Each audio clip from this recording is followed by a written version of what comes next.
Hello, this is Dr. Grande. Today's question is, can I analyze the case of Rebekah Gay and John Douglas White? Just a reminder, I'm not diagnosing anybody in this video, only speculating about what could be happening in a situation like this. If you enjoyed this video, please like it, subscribe to my channel, and consider supporting me on Patreon. I'll put the link to Patreon in the description for this video. First, I'll look at the background of this case, move to the timeline of the crime, then offer my analysis. Rebekah Jane Gray was born on March 26, 1988, in Midland, Michigan. Her father's name was Thomas, and her mother's name was Sally. After graduating from high school in 2007, she attended cosmetology school. She worked at a hair salon after completing this program, but eventually took a job as a cashier at a Goodwill store. Rebekah lived in a trailer just east of Mount Pleasant, Michigan. This is a small town in Isabella County. It is about 2.5 hours northwest of Detroit. At some point, Rebekah was in a relationship with a man named Chad. They had a son together named Conway. That relationship ended, and Rebekah found a boyfriend named Aaron. Rebekah's mother, Sally, was engaged to a local pastor named John Douglas White. John lived in the same trailer park as Rebekah. His trailer was only 300 feet away. He would offer to help out with Conway, like care for him when Rebekah was at work, and drop him off to visit with his father, Chad. John White had some negative encounters with the criminal justice system in his history. On March 19, 1980, when John was 22 years old and lived in Battle Creek, Michigan, he invited a 17-year-old neighbor named Teresa Etherton into his basement. John stabbed her 15 times, but she managed to escape. In 1981, John was convicted of assault with intent to murder and sentenced to 5 to 10 years in prison. The judge recommended mental health counseling, but it was not mandatory. During the court proceedings, John's father paid for his attorney. The attorney never brought up the insanity defense because John's father did not want to pay for a mental health clinician to conduct the assessment. This failure led to John successfully appealing his conviction. The state didn't feel comfortable bringing the case to trial again, so they offered John a plea deal. His conviction would be amended to assault with intent to commit great bodily harm less than murder, and he would be released from prison. After that, John would be required to complete 2 years of probation and seek mental health treatment. John accepted the deal. About 14 years after the attack on Teresa, John once again found himself in trouble. On July 11, 1994, near Kalamazoo, Michigan, a 26-year-old woman named Vicki Sue Wall went missing. John was married at the time and having an affair with Vicki. She was his coworker. She was last seen entering his pickup truck in the parking lot of a supermarket. 6 weeks later, her badly decomposed body was found in a wooded area on East H Avenue. John told the police that Vicki overdosed on drugs and died. He dumped her body in the woods because he was afraid of being accused of murder. The state could not determine how Vicki died, so John was offered a plea deal. In May of 1995, he pleaded guilty to involuntary manslaughter and was sentenced to 8 to 15 years. He was released 12 years later in February 2007. During his time in prison, John claimed that he made a miraculous transformation. He earned his credentials to be a minister and dreamed of being a pastor someday. In 2009, he was selected to be the pastor of a 14-member church in Mount Pleasant, Michigan. His dream had come true, but for others, it would be a nightmare. Now moving to the timeline of the crime. On October 30, 2012, Rebekah Gay went to bed in her trailer sometime after 10 p.m. On the next day, October 31, Rebekah did not show up for work. The store sent an employee to her trailer to check on her, but there was no answer and the door was locked. The employee spotted Rebekah's car at a bar called the Barn Door. This was only 800 feet from Rebekah's trailer. Rebekah's landlord was contacted and opened the door to her trailer. After discovering that she was not in there, the employee contacted the police. Investigators spoke to a bar worker who said that Rebekah's car was not at the bar when it closed the night before. Rebekah was supposed to pick up her son Conway from his father at 4:30 p.m. Right after she missed this pickup, the police searched her trailer and her vehicle. Inside the trailer, there was damage consistent with a struggle. There was also a stain on the carpet that could have been blood. In Rebekah's car, the police noticed that the driver's seat was pushed far back. The position of the seat was inconsistent with Rebekah's height. The police spoke to Conway's father, Chad. He told them that on Halloween morning, John White had dropped Conway off to him. The police went to speak with John and noticed that he had scratches on his hands and a cut on his nose. When they asked him for an explanation, John said that he was struck by a falling shelf. Initially, the police thought that his story was plausible, I guess because of all these senseless shelf attacks that occurred in the area. The police inquired as to when John last saw Rebekah. He said that he went to her trailer early on October 31. He never actually saw her because she was in the bathroom, but he spoke to her. They last communicated at 6:30 a.m. when John fell asleep on the couch in the living room. At 8:30 a.m., John was awakened by Conway. He then took him to his father, Chad. John agreed to take a polygraph, which is a machine that is supposed to magically determine if someone is lying. It is based on pseudoscientific nonsense. As John was being transported, the police searched his trailer and pickup truck. In his trailer, they found trash bags, a rubber mallet, zip ties, and several panties from Victoria's Secret. In the bed of his pickup truck, they found a broken necklace and blood.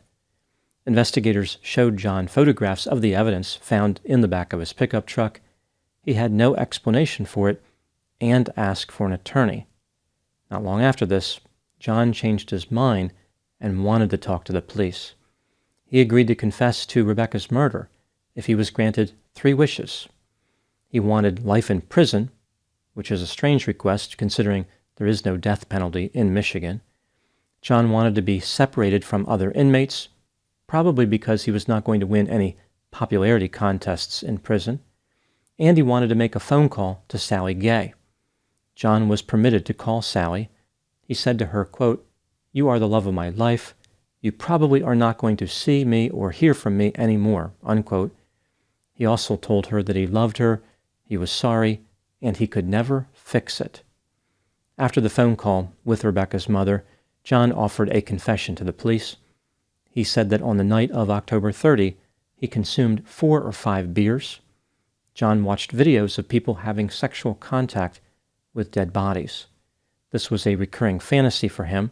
He had been obsessed with this for about 2 weeks and specifically had thoughts involving Rebekah. At 2 a.m., now on October 31, he walked over to Rebekah's trailer and made entry through an unlocked door. Rebekah heard the door open and stepped into the hallway. John beat her into unconsciousness with a rubber mallet before strangling her with a zip tie. He tried to clean up the trailer afterward. John put Rebekah's body in a garbage bag, placed the bag in the back of his pickup truck, and dumped her body in a ditch about a mile away. When he returned to the trailer park, he moved Rebekah's car to make it look like she had been abducted from the bar. He went to sleep in Rebekah's trailer and was awakened at 8:30 a.m. by her son Conway. In March 2013, 55-year-old John White pleaded guilty to second-degree murder. He was sentenced to 56 to 85 years in prison.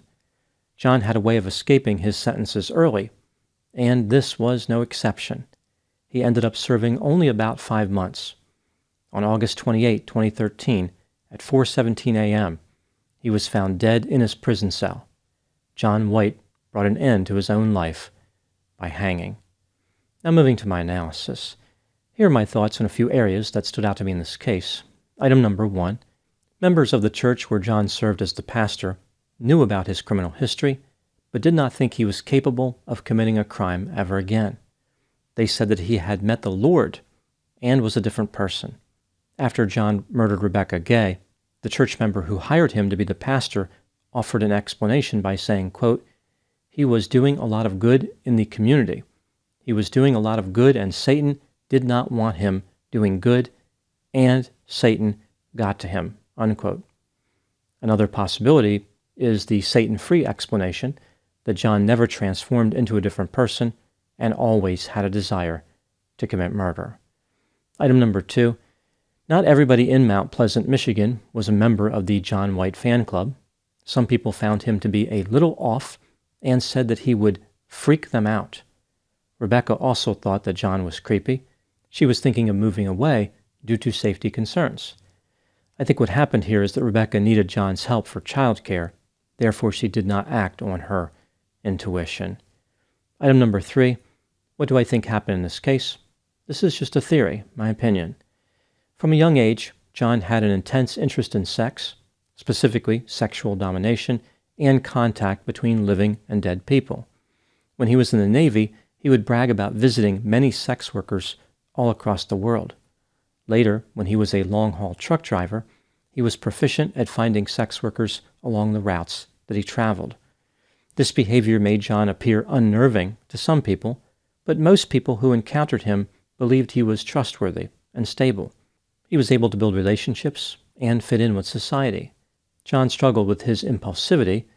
This combined with his intense sexual desire and led to serious problems. Every now and then, he would get angry and seem like a different person. It was like he was losing control. In 1980, John attacked a woman in his basement because he gave in to his desires. He did not care what the consequences were. He wanted to commit murder, and nothing was going to stop him. In that instance, his victim managed to survive. John should have been in prison for a long time, but a mistake by his attorney paved the way for John to be released early. John managed not to attack anyone for several years, but in 1994, while having an affair, he once again lost control. This time his victim did not survive. As was his pattern, John made a jubilant journey from jail by sidestepping a severe sentence and securing a state of serene liberation. In prison, he attributed his behavior to the struggle between good and evil. He considered himself to be a good person with evil desires. He believed he could overcome those desires by embracing religion. John found living a murder-free existence to be more stressful than he had anticipated. After Rebekah received a perm, John became particularly attracted to her. There was something about her hair that he really liked. From his point of view, Rebekah was just an object. Her physical beauty was all that mattered. This is not out of the ordinary for an aspiring serial killer. Killers like this tend to target young women who they find physically attractive. No other traits matter. John's relationship to Rebekah, the fact that he was engaged to her mother, the child care he provided to her son, none of that afforded Rebekah any protection. Those connections made no difference to John.